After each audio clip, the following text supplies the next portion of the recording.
Great.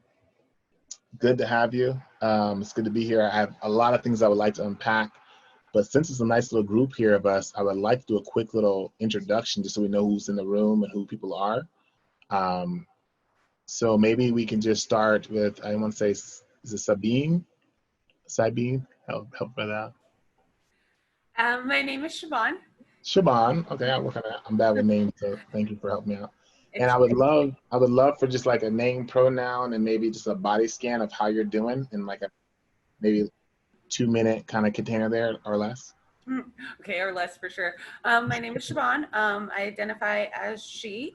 And you know, it's tumultuous times, but I'm very happy to see that people seem to be putting in the work and there's actual steps that are being taken. It's not just words on a page. So that's kind of where I'm at. I'm hopeful, but I'm still a little hesitant, but hopeful. I feel you. Thank you for being here with us. All right. Who would like to go next? Just unmute your mic and just get a quick little introduction, body scan, name, pronoun, and how you doing? Hi, I'm Britannia. My pronouns are she, her. My body is just feeling like kind of like sparkly and vibrating. Like I'm just really excited and happy to be here. Thank you. It's good to have you, Britannia. Thank you for inviting me and having us here. It's an honor to be with you. My pleasure. Thank you. Brooks, would you like to share anything, name, pronoun? My name is Brooks, he, him pronouns, and I'm feeling incredibly enriched and really privileged to have seen everything I've witnessed today and to grow and learn and feel that among the community of the country fair, that happening simultaneously but separately. Even though we're together here, it's really that sparkling feeling Britannia's talking about is really incredible. And, you know, it's amazing to see growth, and I'm fortunate. Thank you. Is that Jenny Lies or Lees? No? How about Claire? Would Claire like to introduce themselves? No?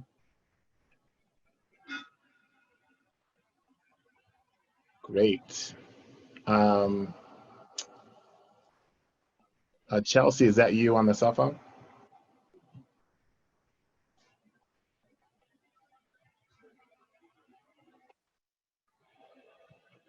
Cool. Well, if that is Chelsea, I want to give Chelsea some space. I invited my friend Chelsea to be here with us today, so if she's able to make it, I want to give her space to share who they are.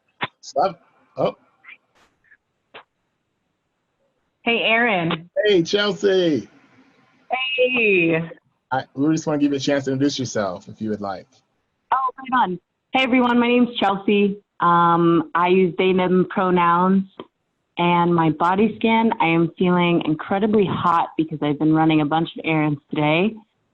And feeling like I just need a moment to sit down and be here on this call because my life is a big shuffle right now. And I'm in a lot of adjustments and transitions. So I'm really grateful to just land and be able to be on the call. Thank you so much for me. And I look forward to hearing what everyone's got to say today. Yeah. So glad. I'm so glad you guys introduced yourselves. Glad to have you. Great. Is anyone else that just joined? We're just doing quick little check-ins with the folks that are here on Zoom. If you'd like to introduce yourself, name and pronoun, and just a little bit of body scan of like what you're holding, what took you to get here today. Anyone else want to share? Hi, my name is Kate, she, her pronouns. Thank you so much to Britannia for sharing the link. I just totally was called to be here and with you all and body scan. My knees are a little unhappy, so I'm grateful I can be sitting down for this. Check. So good to have you. So good to have you. Hi, I'm Cindy. I'm just here to learn and absorb, and I'm grateful to be here, and I love you, and I'm here. Cindy, it's good to have you. Thank you. Anyone else would like to introduce themselves before I get going? I just want to make sure we get a couple of y'all introduced if you would like. We're just doing an introduction of your name, pronoun, and just a body scan of how you're doing. Anyone else that would like to Sorry, share? she, her. Yes, thank you. She, her. All right. All right, we're gonna get into it a little bit here and we'll pause again as we get people drop in. It's okay to drop in and drop out. I'm totally cool with that. So don't feel like you have to be a certain place or certain 5 minutes with you or the full hour is fine. One of the things that I want to start with is just acknowledging that this is a mixed group. So there's folks of color here present, and there's also white folks present. And I historically in holistic resistance, we segregate the groups and work separately, but at times we work mixed. And the reason we segregate when working on racism is that sometimes when we're moving through our race material, it can be painful, or I call it emotional calorie burn for folks of color to have to hold that. So I just want to just be thoughtful of those folks of color right now on the call. If you feel like things are getting a little Hey, heavy. Sean, this is Dean. The stream of diverse consciousness doesn't have the chat box in it. And we're getting a message that says this group.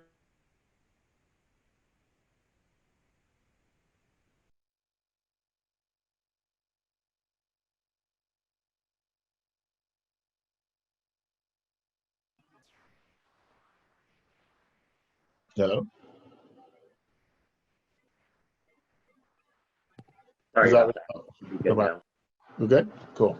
So it can be hard to hear some of the things that white folks are sharing. And so I want to track, like, if you're a person of color, take care of yourself and know that I want to reach for you after this. If you're like, you know what, that was heavy to hear that, or just know that I'm not trying to cut us off in an hour and you never see me again. I really want to track you all to hold this complexity. At the same time, for the folks that are white, I want to encourage you all to participate, to ask questions, to really share what's on your heart, because we don't want to edit just because it's a mixed space. We want you to be as candid as possible.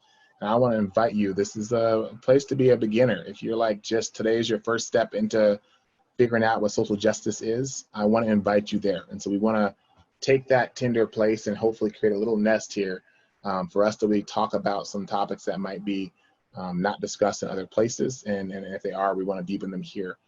So that's one of the things I want to hold.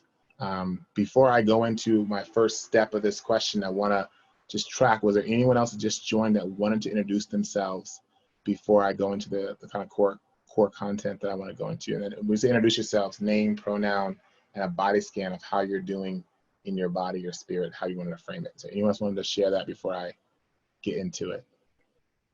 My name is Joanne Mariama. I'm a country fair elder who has actually stayed away from the fair for several years, partially because the fair has been historically pretty monocultured, and that's the work I'm doing right now is not that. So I'm very excited and very pleased that younger people are taking over right now and making their voices heard. Thank you. Thank you. Thank you for naming that. We're dealing with some complexity around race in a way that's important. I think it was spoke to earlier about I'm excited, but also not willing to get too excited, because we know how sometimes we start journeys and then get, oh, okay, it's not a big global conversation. We can get quiet and go back to business as usual. That happens, and that's part of this journey. So I appreciate the wisdom that's being shared. So one of the things that I want to start with, and I always time myself because I have a preacher background, so I'll go on for a long period of time. I get space for feedback or questions, so I have a little timer here tracking me, just keep me kind of honest and clear about what I'm doing. So I'm gonna time myself for 5 minutes here. There's a couple of things that's really important about racism and about what I'm reaching for here. Is there's a emotional labor that I find happens a lot, especially like an organization like Oregon County Fair, where people are trying to figure out how to bring people of color, and for the sake of this moment, I'll say Black people because I'm Black, and so I'll name my own self, trying to bring Black people into their environment. And so there's a question I get in the last 3 months. I've gotten a lot of emails through our website, and you would think that everyone coordinated and asked the same question, but it's like, hey, Aaron, or Holistic Resistance, can you help us bring more Black people into our organization? How do we do that? End of email, give me a call. Or also, can I help write an equity statement? End of call, reach out to a brother. And I pause and I say, oh, that's what I call, we have 3 categories of questions. That's what I call a will you marry me question. That question is equivalent to me seeing you in the store and say, hey, Brooks, I love that shirt. Will you marry me? I imagine Brooks will be like, thanks for the shirt compliment. That whole marriage thing, I feel like we need to do something before that. There's some things I would like to know. I would like to maybe have some tea or go and have some coffee and meet your family and get a credit check. Maybe some blood tests would be nice. Or these are all things we may do before I ask Brooks. I'm just using, for example, sorry, just putting you on blast for a moment here, but if I use you as like, will you marry me? And oftentimes white folks, organizations don't track that they're asking, will you marry me questions without any of the labor, patience, development of a relationship. They go straight to the, will you marry me? AKA, how do we bring more Black people into our group, right? And so today, one of the things I want to invite us to think about is you might sit and go, oh, stop, I've been asking a lot of will you marry me questions. And I want to share that will you marry me questions are great questions. It's when you ask it that changes the dynamic and the emotional calorie burn of folks of color. And so what we're going to do today is we're going to start to tease apart. I want to be clear, we're not going to get to the end of this journey here in the next hour. What we're going to do is start the thinking of how we can start thinking differently. And so we don't just shoot to the will you marry me kind of questions. And so if you are watching this historically or watching this live, I want you to kind of sit with these questions, because throughout this next hour, I'm going to be planting these questions that are leading up to the will you marry me questions. So typically, and what happened a lot, I call them the phone calls where they're breathing hard on their phone. What happens is something happens in the media. We elect Donald Trump, or there's a violent activity documented on camera of a Black man being killed, and there's an uprising of conversation. And so I get the call, I call it like a breathing hard call. Racism exists. Can you help me fix it by maybe this week or next week? That is a feeling. I can feel that urgency. I feel it. I'm aware of it. But what I want us to do is understand that this is a lifelong journey. This is not a weekend experience or hours. It's a lifelong invitation. So in Holistic Resistance, throughout this call, we're going to invite you to do things that you can sit with and ask questions around that allow you to sit with them for a lifetime. And generations after will be asking those questions. So I want to kind of lay that as part of the background of what we're trying to achieve today with the Oregon County Fair, is what kind of questions are we asking before the will you marry me questions. So one of the things I respond with, and this is, I want to frame this as, this question can be painful to folks of color when I'm asking, but it's important how this interrupts the psychology of white folks. I understand this is some complexity here. So when a white person asks me, Aaron, how do I bring more Black people to my organization? One of the first questions I asked them is, can you kind of give me a little detail of your ideal Black person? Just give me a little description of your ideal Black person. And they look at me like I'm trying to trap them. Like, I'm not going to answer that question, Aaron. I'm not. That's a racist question. Like, how am I going to tell you what my ideal Black person is? The truth is the Oregon County Fair, yoga studios, Bank of America, Chase, you name it, every organization, America has an ideal Black person. I'm gonna give you one hint on America's ideal Black person: Barack Obama.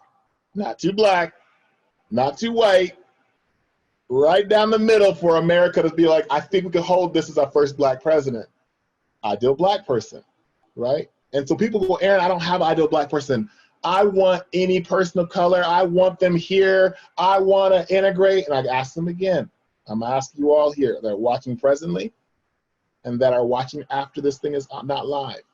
What is your personal ideal Black person? Be as detailed as you need to be. Take your time with it. What is your ideal Black person? And the reason I say that is because you said, you called me or emailed me and said, I want to bring more diversity. I want to develop an equity group. But what happens is that since you were born, you were given propaganda of what Black people should be. Images from Disney cartoons to CNN television. You're getting all these images of what a safe Black person is and what a not safe Black person is. And if you're in a white body in America, I imagine if you're really honest and slow it down, don't worry about judgment, don't worry about if Aaron or whoever Black person, oh snap, I actually do. I actually prefer a Black person that doesn't maybe bring race up for me. This is the difference I've gotten. I would like a Black person that's not too dark, not too muscly, not too masculine, I more feminine Black people. I like a Black person that has a college education, so they're educated, that makes me feel safer, right? This question's been asked a lot, so I have a library of people being really honest. Now, what's important is that once they start to admit it, I say if you know it, you can grow it. Once you realize you might have a very narrow ideal, I'm at 6 minutes, that's why I track myself. I'm gonna go 2 more minutes and then I'll pause for a moment. You might have an ideal Black person and not know it's dictating your actions, right? I wanna share something for me as an African-heritage person. Guess what? I have an ideal. It was given to me as well, right? It was given to me. I have had to practice this too. I had to cough this up. I actually have judgments towards certain trauma stories that are in Black bodies, right? But once I start to acknowledge and track that, I could then grow it. I can give space for it. Oh snap, internalized racism is real. And so for me, in this invitation that the Oregon County Fair has been famous in my mind. I actually never attended myself, but literally I'll be traveling on tour in Northwest and I tell somebody I'm having a workshop, oh, you have a workshop during the Oregon County Fair? Like, that's like a holiday. Like, no one's gonna be available, like maybe after or before. Like, this event has been kind of on the peripheral of my awareness, so people are like really excited about it. And I just kind of hold that as like, wow, it's a big deal. And I've seen some folks that I know that have performed there and been a part of this community. So I just kind of know that this is something that's been going on for a while and has a lot of history attached to it. But I want to share that because I would love for whoever's in control, I'll say, of designing the next steps for the Oregon County Fair. I'm not shorten that name too much, but the Oregon County Fair is track yourselves as people in power and go, what is our ideal Black folks? Folks that maybe attend Burning Man and have conversations and say, hey, Burning Man, what's your ideal Black person? And some folks that had really like, I don't have like all people are welcome and I love this person of color, just raise their hand and be like, I'll break it down for you. This is what Burning Man's ideal Black person is. And they broke it down as far as education, mostly women, mostly stereotypically attractive, mostly are cool and safe and feel really comfortable around lots of white people. And we'll talk about race, but only when asked, not just randomly put in there. Like, they really broke down how much lack of adjustment that community had to do for those folks to be welcomed in, right? And so I share that to name that Oregon County Fair to sit with this question quietly. I don't recommend you do it too publicly right away, but sit and go, what's inside me? What's inside us? Because then after you get past that question, the next question I would say I'll ask is, what is your community's ideal Black person? You know how many people I went and visited and they loved and supported me, but their block, their street didn't? I remember the first time I taught my first social justice workshop. And I remember me and my cousin Portia, you just saw, those that are here earlier saw, we stepped outside, we were ready to leave, it was about 9 o'clock, we were wrapping up the class, and we're in the car eating quinoa black beans. Quickly, we didn't want to go to a fast food restaurant, we want to do a fast food, we were gonna eat, we packed our dinner, we were proud of ourselves, we don't always able to pull that off. And we're eating, and my cousin turned on the overhead light, and I turned it off, I thought, I don't think we should turn the overhead light on. And she said, I can't see my food. I'm like, you're right, we gotta be able to see our food. She turns the overhead light on, we're eating no more than 5 minutes. And I saw those lights pop up behind my car, I knew exactly what was happening. And I thought somebody called the police within 5 minutes. We hadn't been out there more than 10. So they saw, when we turned the overhead light on, they saw who we were inside the car. They could see the dark skinness. They called the police. I'm not sure what's going on, but these Black folks looking suspicious, eating food and chewing in their car, and it's 9 o'clock at night. They aren't from here, right? Now, I just came from teaching a social justice workshop. The house was, I parked right in front of the front yard. I'm parked in front of the house I just taught at. People just drove away. They closed, they're older, so they turn off the lights and turn off their cell phones, so I couldn't call them when the cops got called on me. But I say that the person that lived there had the capacity for my Blackness. But the street, I was not their community's ideal Black person. I was that individual, but not the street. So some of y'all like, what are you talking about? I love black people. I've been an organ all my life, but I love black people. I want to support them. What are you talking about? I put my life on the line for them. They can come to my house. And your neighbor is like, nah, man, that's scary for us. Your organization's like, nah, man, we can't have you. And so we want to invite you to ask the question for yourself first. What is my ideal? What is my community's ideal? What is my organization, whatever feels applicable to you, ideal black person? Now I'm using black as my own identity here, but if you have a mixed heritage or another POC, you just implement it. I'm using black as my experience. I'm speaking from my experience here, but understand you can just take the blackness out and insert your identity and go, that's true. They have an ideal queer identity. They have ideal kind of, they have an ideal there. So I want to name that. I'm going to pause here in a moment. I want to give y'all some space to give me some feedback if you would like. But I want to lay that out so we can understand what we're reaching for and what we're noticing here in this journey of reaching for blackness, of reaching for this work, of asking important questions as we enter into it. So that being said, I'm going to set a timer for 5 minutes. So I promised I would stop. That was 6 minutes of me talking, so I'm definitely stop there. I'm going to put a timer for 5 minutes. And if you like to unmute, ask verifying or clarifying questions about what I've shared thus far, places where it may impact your heart. I want to give space for that now and prioritize POC folks maybe for the first couple of minutes, and then if we can invite some white folks to share after that, just to give some priority in there, what they're holding, what they're noticing in their bodies or in response to what I've shared thus far. So I just want to open to anyone who wants to reach at this point. Prioritizing POC first. Yes. Well, when you were speaking about it, I grew up in a Panamanian household, and all of my family members are beautifully dark. And so when I think of an ideal black person, and I'm also a heterosexual female, I think of this nice, gorgeous black man that's, 6 foot, nice and muscly, of course, well educated. But I understand that that's not how other people view their ideal black person. And when you brought up the whole, we'll talk about race when asked, it's like that's a huge thing that I hear, especially a lot of people that maybe have a little bit of a different view. So even within my own being black, I have my own ideal black person, which I thought was, that's something I should grow. What wisdom, right? We can just notice it. We get to move through this. I love you bringing that up because it's a physical thing. It's a education, intellect. It's words, how loud they are, right? Mm-hmm. How much space they take up. If you're maybe in the patriarchy or male material, how much they've tracked their own male material might be useful to know. These are all ways that we can just notice, I'm more comfortable with a black man that has worked on his sexism and can track his male material while he's interacting, right? That's not necessarily bad, but noticing, wait, this is good to know. When a brother shows up and is just I'm not gonna say the words, but calling folks outside their name and saying things about people's body and not tracking that, it's I'm done with you now. Just tracking. I'm not saying that's your story, but that could be in the air of, my ideal brother has to be somewhat aware of his patriarchy. It can be complicated. Good point. Anything else you wanted to share before we open it to anyone else? No, just very true. And I appreciate that expanded outlook. So thank you. Thank you for just contributing and sharing. It's good to see your face. Just appreciating your gaze in this conversation. Anyone else want to share these questions, how they land on your heart and mind, what you're noticing coming up? Probably a couple more minutes of POC folks, and then we'll open up to white folks if they would like to add.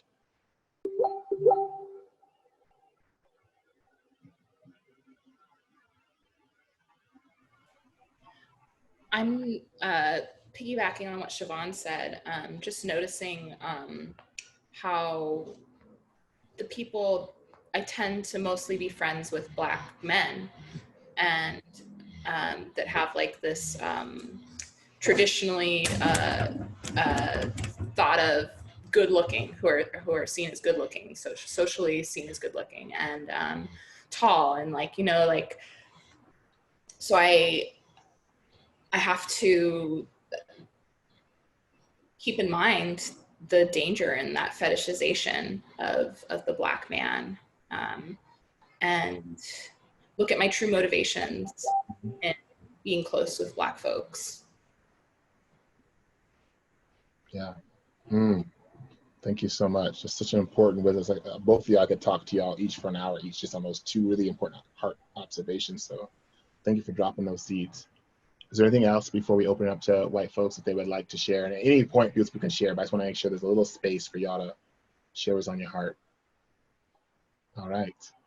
If there's nothing else, I want to just invite any folks that may identify as white or just didn't want to share yet.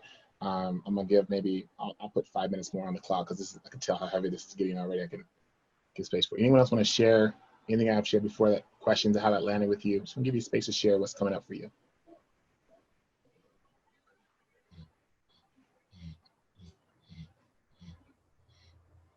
I'll share.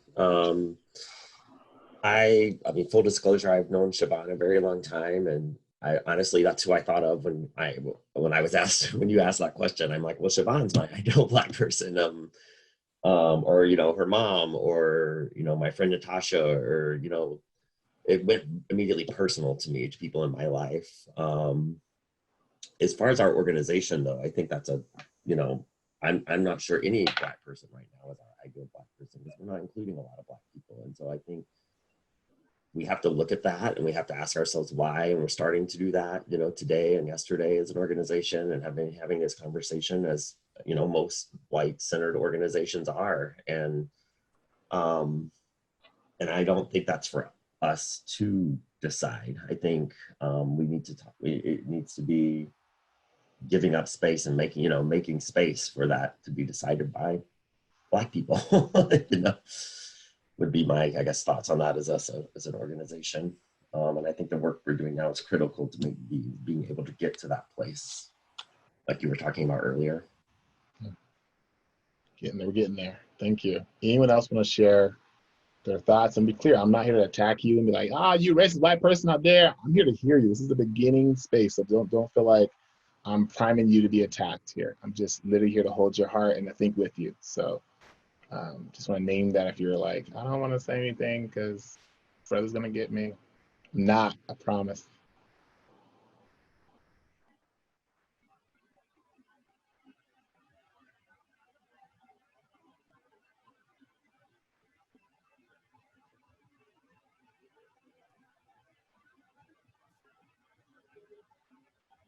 All right.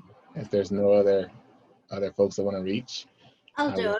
Oh, there it is. No problem. Go for it. Yeah. I would say that historically, my feeling about the fair has been pretty white-centric. And so if a person of color, and my experience is because I'm Japanese American, are coming into the fair, you almost have to agree to identify as white in order to get by. So as far as the ideal Black person or any person of color person that I personally would want at the fair is a person who felt safe and comfortable enough to talk, which I historically has not been true.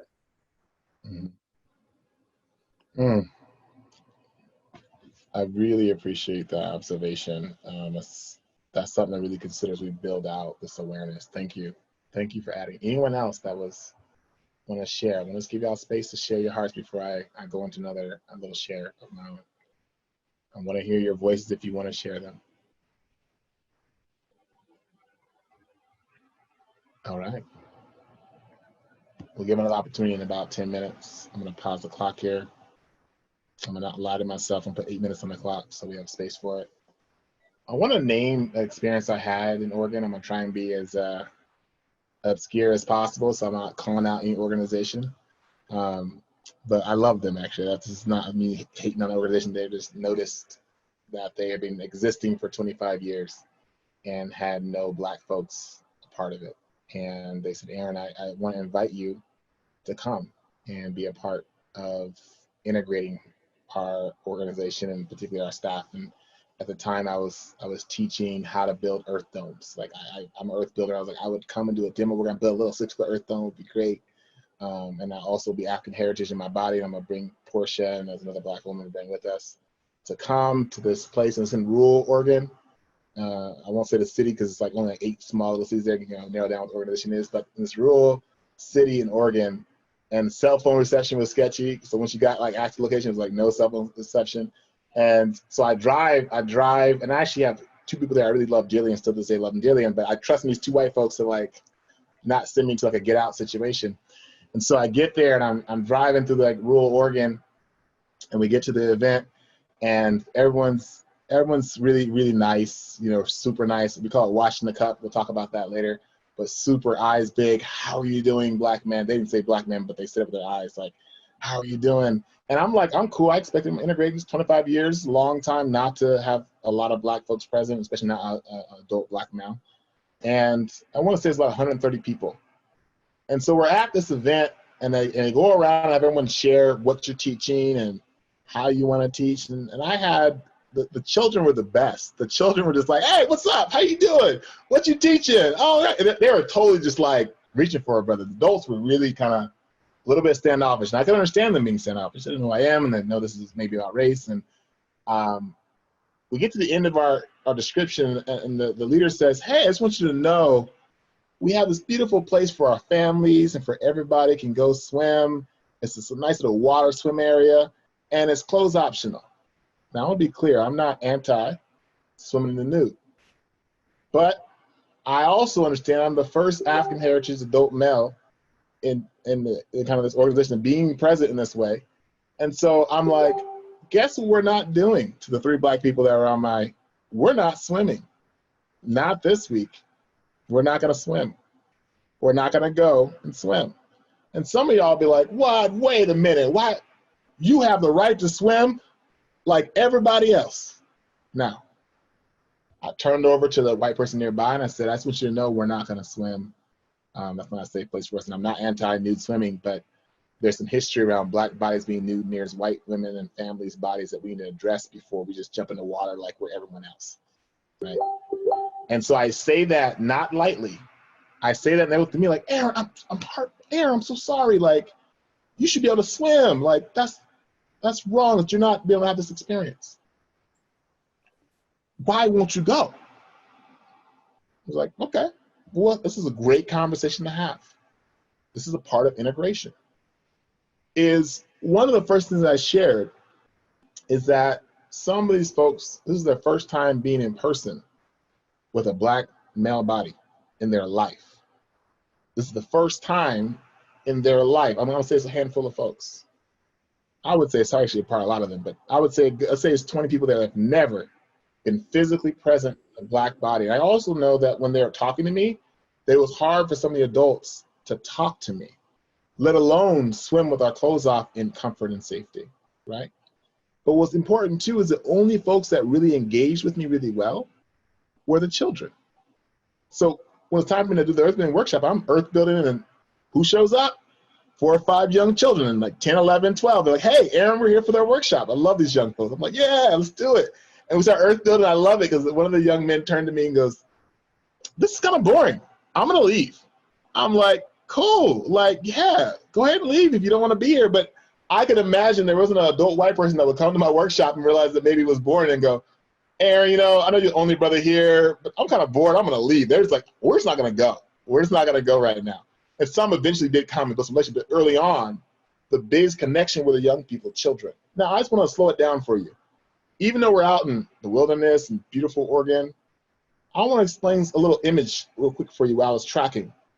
The only folks that felt comfortable talking to me, like really relaxed talking to me, were young children. Now, if I just waltzed out to the swimming hole, took off my clothes, and just had a good time like everyone else was doing, and a 12-year-old girl swam over to me, hey, Aaron, I enjoyed your workshop. And they're just like, yeah, yeah. And someone's like, who's this brother with a nude 12 child? I'm just gonna, I know we're out in nature. I'm gonna take a picture. I'm gonna document what's happening. I wanna explain something to you. There is no words I could articulate that could just, I was at a workshop and they said that everybody can go and swim. And so I did what everyone else was doing. Now, out of the 100 and so white people that were there, what are the chances that 2 or 3 of those white men that were there, like, I don't feel safe around this white guy, black guy here swimming with these, who is that guy? Who is, let me go control that black body. You follow my logic? I'm not even being extreme here. This is practical. So when I said I'm not going swimming, it wasn't because I didn't want to swim or I was anti-nudity, but I understand my positionality as a black male body. And their positionality as white folks in the Northwest or liberal. I love those folks. Y'all know I toured all over the Northwest when we could travel.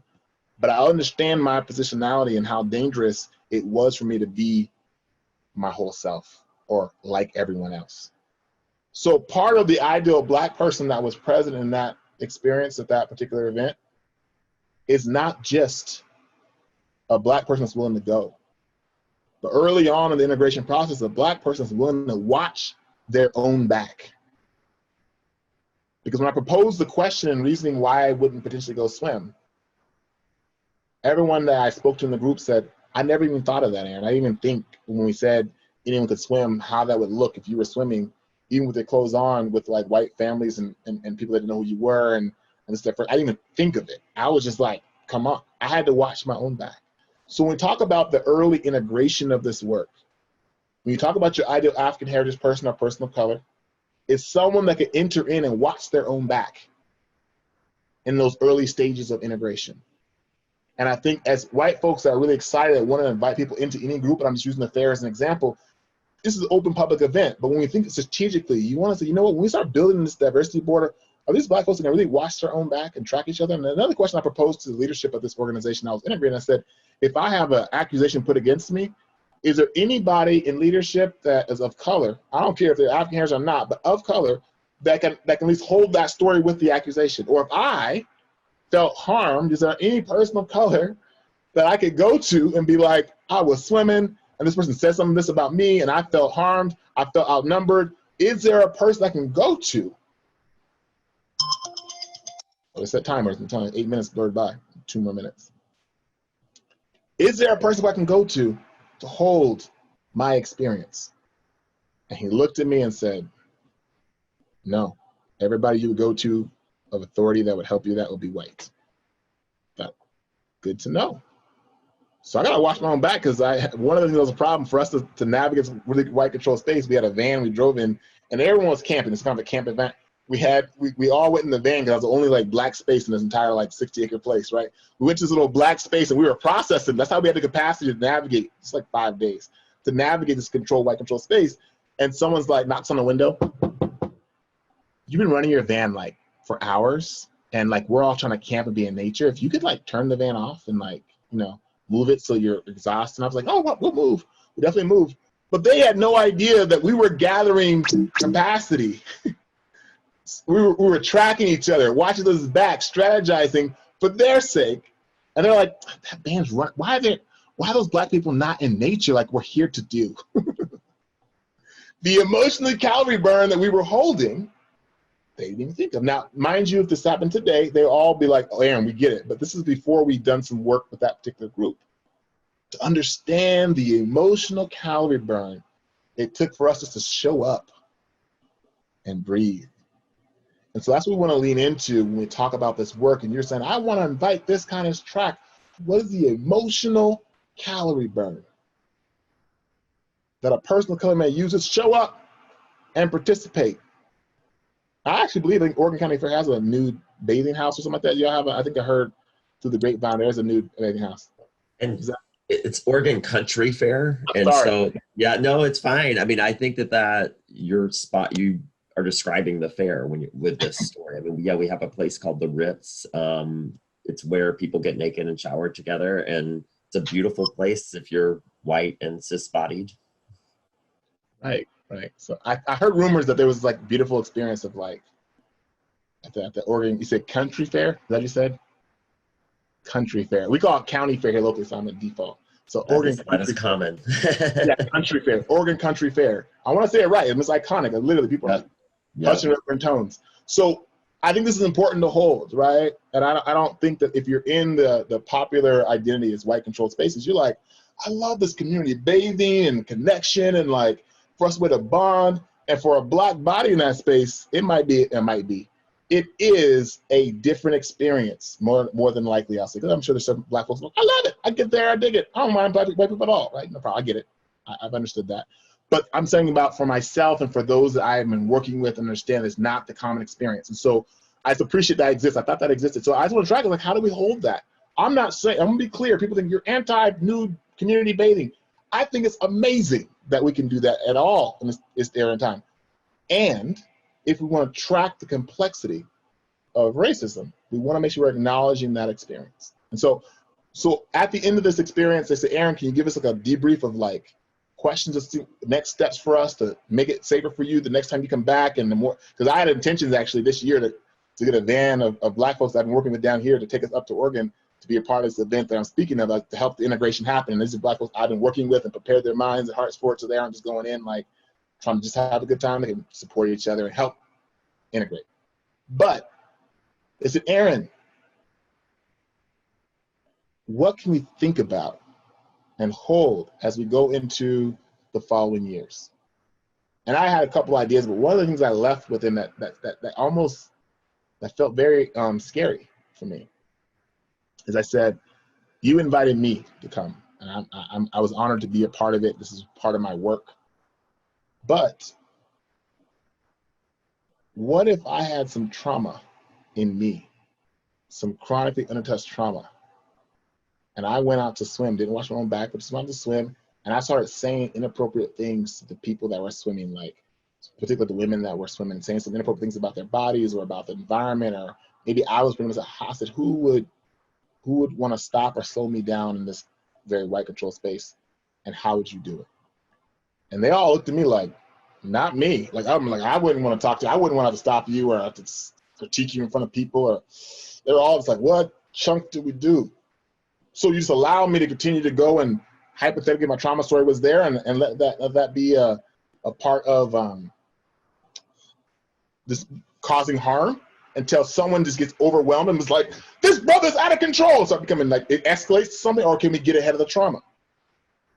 It's because sometimes you can critique something early on, even if it feels inappropriate. You feel like, oh, I'm the white person, white control spaces, black dudes acting up, and I don't know how to even say anything. But there's a trauma story I say I want us to track. And this is why I'm going to kind of lay the kind of last wisdom I'm going to try and just insert here. Is there's a group I work with called the Chronically Undertouched Support Group. And this is black men, and this is applicable to a whole lot of groups. I'm working with black men of relearning how to touch each other platonically. All the black men in this group are straight or cis and straight, identify as straight right now. And it was an education, because I had a young black man in my group, in my mentorship program. And he'd come from Inglewood, and we had a farm, we had like Muscovy ducks, and every week or so we had to muck the pens. He would lie about it and not do it, and it would build up. And this young black man and me, I was like, this is one of the first mentees I had in my life that I didn't actually like initially. Usually mentees that come into my world, I'm like, I dig them, like we could kick it together. I was like, I need to grow my capacity. This young man gets on my nerves, but he needs help. I think I can.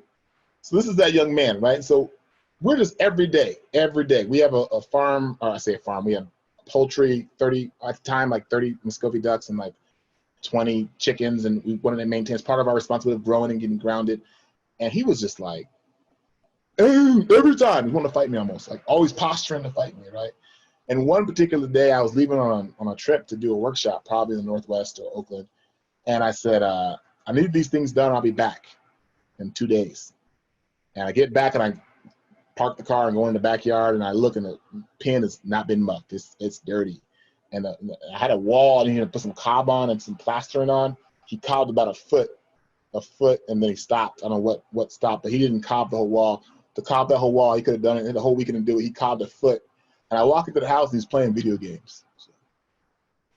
Ooh, and my internalized stuff, like if my parents saw me not do that, how I would respond. This is mentorship. This is not Aaron's parents. This is my chance. I said, hey, young man, I'm keep his name anonymous. It's like, I noticed that the ducks weren't taken care of. I did it, but they did it real fast. I'm like, we've been raising ducks for a while. They don't, if you muck their pen, they don't mess it up in a day. We understand how this No, I did it. Started lying, right? So gets up, knocks his chair over, is super. He's tall. He's thin, but he's like 6 foot tall. He's a tall, 19-year-old black man. I'm like trying to reach for. He's like, I'll go do it right now. Why are you always on me? I'm just trying to. I'm like, and I don't ever yell at mentees. It's a trauma story they always have. He's posturing. I hate it. He's walking. I said, if you walk out the door, because I want to talk to you. Let's talk. He's like, I don't want to talk to you. I said, if you walk out the door, you'll be mucking the pins indefinitely for the remainder of the time you live with us. But if you sit down and talk to me for 5 minutes, you will never muck a pin in your life. And I saw him freeze at the door. He was like, oh, I don't want to talk to Aaron, really, but I don't want to muck pins. If I talk to him for 5 minutes, I could be out of this job forever. And he got to sit there for a whole minute. I went and sat down in the living room and just waited for him to make a decision. And he finally kind of quietly came over. He had a look on his face like, I know you told me, Aaron, you would never lie to me, so you don't pull one on this one because I am not going to muck a pin. And we sit down. And that 5-minute conversation changed everything. But there was an important thing that happened. That 5-minute conversation turned into an hour. And in that hour, I asked one question that changed my life. And I believe changed his life in some ways, saved his life. And actually others as we went on. And I asked him, I said, when was the last time someone held your hand platonically or touched your body in any platonic way that wasn't, not sexual, this is platonic, for 3 minutes in the last year? He said, in the last year, I can't think of a non-sexual, non-violent, platonic, thoughtful touch for 3 minutes. I said, well, how about the last 5 years? Can't think of it. 10 years, can't think of it. We went all the way to his 5 years old.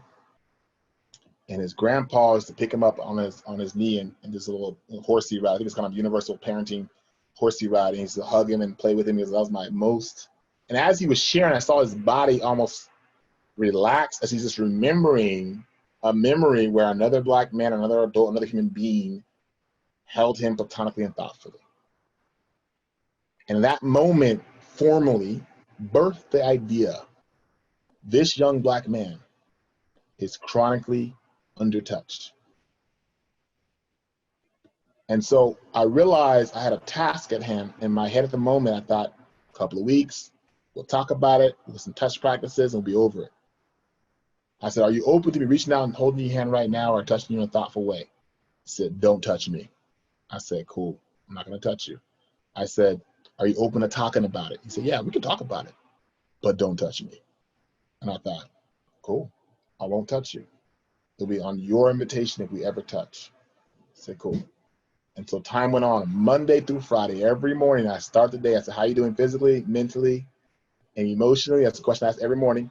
After you answer those questions, I say, can we talk about touch? Every day, almost to the day. We did singing, earth buildings, the whole thing. I experimented. I thought halfway through, I thought we're never gonna make progress. It's been 6 months and I don't see any progress. And what happened was almost to the day, 12 months, I was like, I'm about to head out of town. I'm like, I'm about to go out of town and work. And he goes, oh, great, can I get a hug? Now I'm gonna tell you something. I could have screamed of celebration of a miracle. He gave me a side hug. I don't know if y'all ever experienced a man side hug, but I'm gonna tell you something. It was the best, probably most important man side hug I have ever received in my mentorship life, in my physical life, in my social justice life. It took 12 months from that confrontation around the ducks to that first hug. 12 months, and not just like casual. I mean, every day we talked Monday through Friday for 12 months, maybe missed a day or two in there, that we worked on, experimented, thought about, tracked trauma.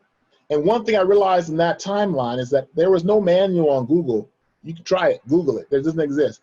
A manual that says, hey, if you have a young black man in your environment that's chronically untouched, these are the steps to bring him from being chronically untouched to touch balance, or what we call a touch plan that's caring for him. No. You can see a lot of stuff of black folks on the internet, but that manual doesn't exist. I had to write it as I went along.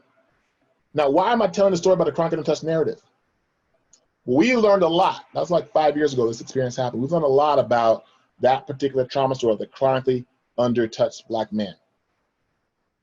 But one of the things we learned is that Black men are holding the trauma story. The only way they can receive touch is violence and sexuality, and in some cases, in most cases, hypersexuality.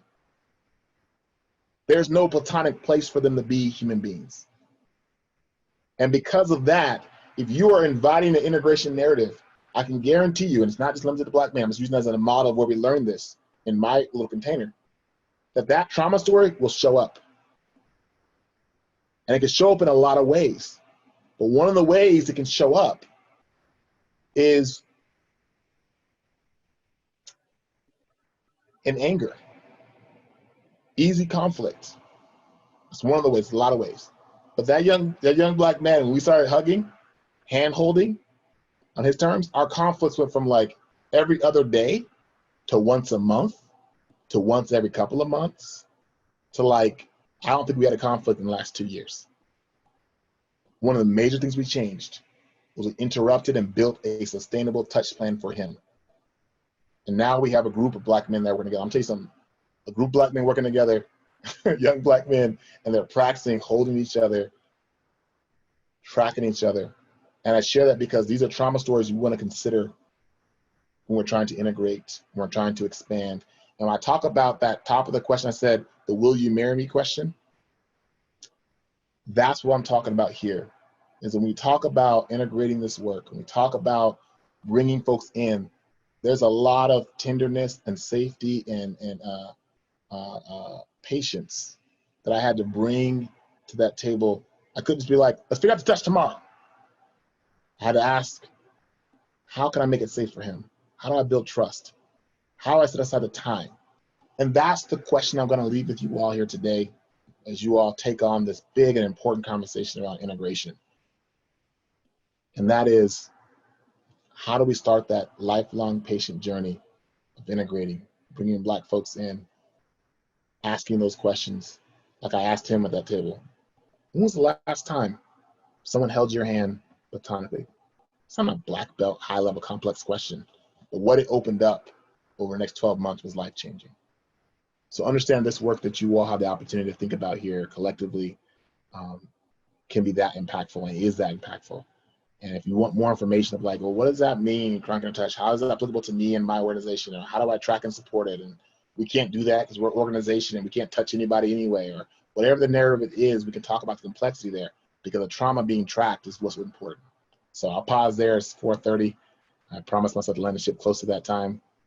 Is there any closing thoughts or maybe housekeeping that Brooks or any of the staff that's been holding this call open for us want to name or mention or ask me that I might have forgotten about?